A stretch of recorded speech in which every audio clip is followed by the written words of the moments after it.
When implementing UI elements that disappear after a set amount of time, be sure to follow best practices that will allow all users a chance to interact with the element that times out. Let's take a look at an example of this in a task tracker app. In this task tracker app, users can swipe left on a task to archive the task. Once a task is archived, a snack bar appears on the bottom of the screen that contains an action to undo the archive action.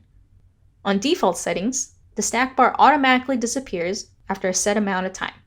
Now, let's consider this flow when using an accessibility service such as TalkBack to interact with the app. When TalkBack is enabled, controls that time out are not announced unless they are focused on. That means that if the snack bar disappears from the screen too quickly, the user may never be aware that they had the option to undo their previous action.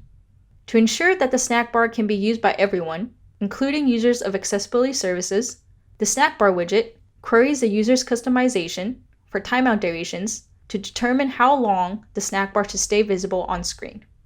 So how do users set customizations for timeout durations? In the accessibility settings screen, users can manually set a timeout duration in the Time to Take Action screen. If users don't change the setting, services like TalkBack may step in with a guess based on the typical needs of their users. Thus, to take into account the user's preference for timeout durations, starting an Android queue, the Accessibility API can be used to query for the customized timeout duration and determine how long to show elements that will eventually time out. Prior to Android queue, if the user is currently using an accessibility service, the element should stay on screen indefinitely until the user dismisses it manually.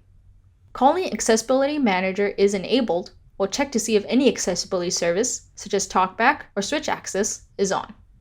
The logic to properly handle timeout durations is already built into the snack bar widget, so you don't have to implement the logic yourself. But for other similar UI elements, such as a tooltip or any other content that times out, you should follow the logic implemented in the snack bar in your own app. On the other hand, actions that are critical to a user flow, such as submit or retry, should never time out or disappear after a certain amount of time.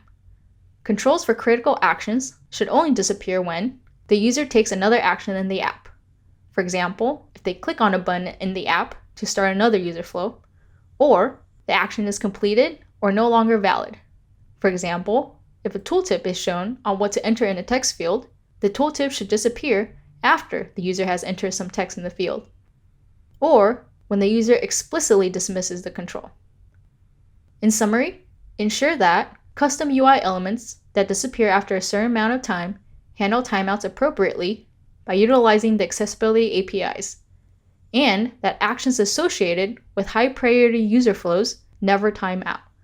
Thanks for watching, and stay tuned for more tips on how to make your apps more accessible for everybody.